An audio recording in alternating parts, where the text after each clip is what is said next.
नमस्कार दोस्तों, welcome to सब इंश्योर। मैं हूं प्रदीप मिश्रा। दोस्तों, आज हम बहुत ही अहम टॉपिक पे एक ऐसे फैक्टर पे बात करने वाले हैं जिसका हमारे इंश्योरेंस में या मेडिकल इंश्योरेंस में, हेल्थ इंश्योरेंस में या मेडिक्लेम पॉलिसी कह लें, उसमें बहुत ही अहम रोल होता है। दोस्तों, आज हम बात करने वाले हैं आपसे पीईडी के बारे में। पीईडी क्या होता है? पीईडी जिसका फुल फॉर्म होता है प्री एग्जिस्टिंग डिसीज़। जैसा इसके नाम से मालूम पड़ता है दोस्तों, ये वो डिसीज़ होते हैं जो हम जिस दिन पॉलिसी ले रहे हैं उसके पहले से किसी पॉलिसी होल्डर को हुआ हो।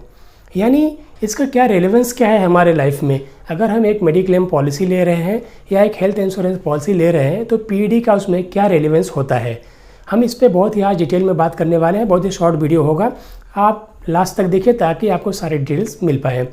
दोस्तों, ये पीईडी होता क्या है? पीईडी वो सारे डिसीज़ या सारे डिसऑर्डर्स या हेल्थ से रिलेटेड वो सारे इश्यूज़ काउंट होते हैं जो जिस दिन हम पॉलिसी ले रहे हैं उसके पहले से किसी पर्सन को, पॉलिसी होल्डर को हुआ रहता है। यानी पॉलिसी लेने के पहले जो इश्यूज रहते हैं हेल्थ से रिलेटेड, उनको हम पीईडी में काउंट करते हैं, प्री एग्जिस्टिंग डिसीज़ में काउंट करते हैं। दोस्तों, आपको जान के हैरानी होगी कि मैक्सिमम केसेस इसलिए रिजेक्ट होते हैं, रेपुडिएट होते हैं, क्योंकि उसमें पीईडी का नॉन डिस्क्लोजर होता है। यानी पॉलिसी लेने के पहले पॉलिसी होल्डर ने जो उनको पहले से हेल्थ के इश्यूज थे उसको डिक्लेयर नहीं किया था। इस बेसिस पे बहुत सारे क्लेम रिजेक्ट होते हैं। दोस्तों, ये तो हो गया कि जिस दिन हम पॉलिसी कर रहे हैं उसके पहले से जो हमको बीमारियां होती हैं, जो हेल्थ से रिलेटेड इशू होते हैं, वो पीईडी होते हैं। लेकिन कितने दिन पहले? 10 दिन पहले, 1 साल पहले, 2 साल पहले, 3 साल पहले, कितने सालों के पहले वाली बीमारियां या हेल्थ से रिलेटेड इश्यूज़ को हम पीईडी में काउंट करते हैं। दोस्तों, अभी पहले तक क्या था, सारे हेल्थ इंश्योरेंस कंपनीज़ जो stand alone health insurance companies हैं और जो जनरल इंश्योरेंस कंपनी है, सबके अपने अपने क्राइटेरिया थे। कोई 12 महीने पहले तक के जो डिसीज़ या हेल्थ रिलेटेड इशू होते थे उनको पीईडी में काउंट करते थे। कोई 36 मंथ्स पहले के जो इश्यूज़ होते थे उनको पीईडी में काउंट करते थे। कोई 48 मंथ्स पहले तक के जो हेल्थ रिलेटेड इशू होते थे उनको पीईडी में काउंट करते थे। ये अभी रिसेंटली IRDAI यानी insurance regulatory and development authority ने एक सर्कुलर जारी किया सारे हेल्थ इंश्योरेंस कंपनीज़ और जनरल इंश्योरेंस कंपनीज़ को, जिसमें उन्होंने ऑल अक्रॉस द कंपनीज़ ये एक रूल सेटअप किया है कि जिस दिन पॉलिसी होल्डर पॉलिसी ले रहा है उसके 48 मंथ्स पहले अगर उनको कुछ हेल्थ से रिलेटेड इशू है, कोई उनका कोई ऑपरेशन हुआ है, कोई हॉस्पिटलाइजेशन हुआ है या कोई भी ऐसे इश्यूज़ है, कोई डिसीज़ है, तो वो पीईडी में काउंट होगा। यानी पॉलिसी लेने के 48 मंथ्स पहले अगर कुछ भी हेल्थ से रिलेटेड इशू हुआ है तो उसको प्री एग्जिस्टिंग डिसीज़ मानेंगे। आपको पहले डिस्क्लेमर दे देना चाहता हूँ कि ये मेरा कोई स्पॉन्सर्ड वीडियो नहीं है, किसी कंपनी का एंडोर्समेंट मैं नहीं कर रहा हूँ। जो मेरे पास जानकारी है उसको मैं आप तक पहुँचाने की कोशिश कर रहा हूँ। अभी पीईडी होता क्या है, इससे क्या होता है? पीईडी अगर हमने डिक्लेयर किया कि हमको ये हेल्थ रिलेटेड इशू था तो उसके बाद कंपनी डिसाइड करेगी कि वो मुझे मेडिक्लेम पॉलिसी या हेल्थ इंश्योरेंस पॉलिसी दे या ना दे। अगर देती है तो किस कंडीशंस पे देती है कि 1 साल बाद, 2 साल बाद, 3 साल बाद, कितने सालों बाद वो जो मुझे पहले से डिसीज़ है या प्रॉब्लम है उसको कब से कवर करेगी, या उससे रिलेटेड जो कॉम्प्लिकेशंस होंगे उसे कब से कवर करेगी। तो दोस्तों, एक मैं आपको एग्जांपल बताना चाहूँगा। स्टार हेल्थ इंश्योरेंस कंपनीज़ की एक पॉलिसी है, स्टार कॉम्प्रिहेंसिव पॉलिसी करके। उसमें एक उन्होंने कंडीशन है उनकी, एक बहुत अच्छी, मुझे बहुत अच्छा लगता है इसलिए मैं आपके साथ शेयर कर रहा हूँ। मैं किसी कंपनी को प्रमोट नहीं कर रहा हूँ। उसमें कैसा है कि आप पीईडी का बाई बैक कर सकते हैं।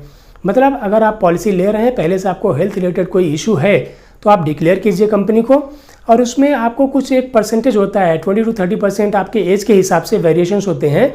फर्स्ट ईयर जब आप पॉलिसी ले रहे हैं तो जो आपका प्रीमियम आता है उसका 20 to 30% आपको एक्स्ट्रा लोडिंग लगा के वो आपके पीईडी बाई बैक करते हैं।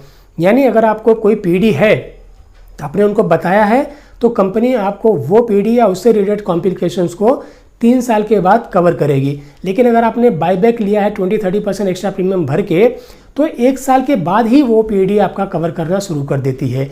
इससे फ़ायदा क्या होता है, आपको एक्स्ट्रा 20-30% प्रीमियम फर्स्ट ईयर ही पे करना है, एवरी ईयर आपको नहीं पे करना है। नेक्स्ट ईयर ऑनवर्ड आपको जो आपका रेगुलर प्रीमियम होगा वो पे करना है, लेकिन कंपनी आपका जो पीईडी है, प्री एग्जिस्टिंग डिसीज़ है, उसको नेक्स्ट ईयर ऑनवर्ड कवर करना शुरू कर देती है। तो ऐसे बहुत सारे प्रोडक्ट आ गए हैं मार्केट में। आप और भी कंपनीज़ के अदर प्रोडक्ट्स आप चेक कर सकते हैं। तो उसमें क्या होगा कि अगर आपने ईमानदारी से क्या होता है कि जो भी हमको इशूज़ हों हेल्थ रिलेटेड वो हमें ईमानदारी से कंपनी को बता देना चाहिए। उसके बाद कंपनी अपने क्राइटेरिया, अपने टर्म्स कंडीशंस के हिसाब से हमको पॉलिसी इशू करती है ताकि हमको आगे चल के क्लेम में कोई प्रॉब्लम ना हो।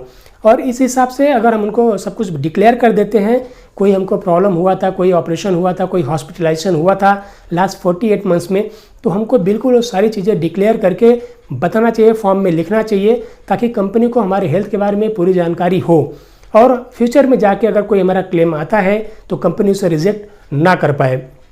और दोस्तों इसमें क्या होता है कि अगर हम ये नहीं करते हैं, मान लीजिए किसी भी पॉलिसी होल्डर को पॉलिसी लेने के टाइम उसे मालूम होता है कि लास्ट 48 मंथ्स में उसको कुछ हेल्थ से रिलेटेड इशू था, मान लीजिए उनको बीपी का प्रॉब्लम था, उनको बाईपास हुआ था या कुछ डायबिटिक कुछ इश्यूज़ था, कोई भी ऐसे हेल्थ से रिलेटेड कोई इश्यूज़ था और उन्होंने उसे छिपाया, उन्होंने बताया नहीं, तो क्या होता है at the time of hospitalisation in future वो डॉक्टर को सारी हिस्ट्री बताते हैं कि मुझे क्या इश्यूज़ कब से था, मैं क्या दवा किया या क्या दवा ले रहा हूँ, क्या मेडिकेशंस कर रहा हूँ, उस समय हिस्ट्री लिखता है डॉक्टर और कंपनी को मालूम पड़ता है कि पॉलिसी लेने के पहले से इनको XYZ ABCD जो भी उनके हेल्थ रिलेटेड इश्यूज़ था उनको ये प्रॉब्लम थे, लेकिन उन्होंने पॉलिसी लेने का टाइम डिक्लेयर नहीं किया, उसे बताया नहीं, ये उन्होंने जो मटेरियल फैक्ट है उसको डिस्क्लोज नहीं किया।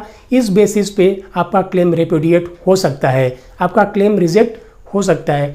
इसलिए जो भी हेल्थ से रिलेटेड इशू हो विदाउट हेजिटेशन आपको कंपनी को eight the time of taking policy, eight the time of commencement of the policy आपको इशू डिक्लेयर दैट इशू। तो दोस्तों ये क्या होता है, प्री एग्जिस्टिंग डिसीज़ यानी पॉलिसी लेने के 48 मंथ्स पहले के जो भी हेल्थ से रिलेटेड इशू है उसे हमें डिक्लेयर कर देना चाहिए वाइल टेकिंग द पॉलिसी।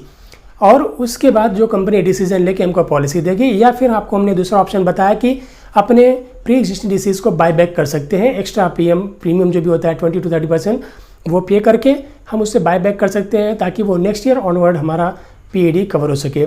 ये बहुत छोटी छोटी चीज़ें हैं जो हम नेगलेक्ट कर जाते हैं वाइल टेकिंग द पॉलिसी, लेकिन ये हमको क्लेम के टाइम में बहुत ज़्यादा इशू क्रिएट कर देती है। तो दोस्तों आज आपसे हमको जो बात करनी थी वो PAD प्री एग्जिस्टिंग डिसीज़ के बारे में बात करना था कि ये कितना महत्वपूर्ण होता है। कोई भी इंश्योरेंस पॉलिसी लेने के पहले या कोई भी मेडिक्लेम पॉलिसी लेने के पहले जो भी हमारा हेल्थ से रिलेटेड इशू है उसे हमें डिस्क्लोज करना ही चाहिए। तो अगर आप हमारे चैनल को सब्सक्राइब नहीं किया है तो प्लीज़ हमारे चैनल को सब्सक्राइब करके बेल आइकॉन दबाना ना भूलें ताकि हमारे वीडियोस के नोटिफिकेशंस आपको मिलते रहें। और अगर आपको हमारे वीडियो से कुछ बेनिफिट हो पा रहा है, कोई जानकारी मिल पा रही है, तो प्लीज़ हमारे वीडियो को लाइक और शेयर ज़रूर करें। आज के वीडियो में सिर्फ इतना ही, जल्द ही हम आपसे दूसरे वीडियो में मिलेंगे। तब तक के लिए थैंक यू सो मच।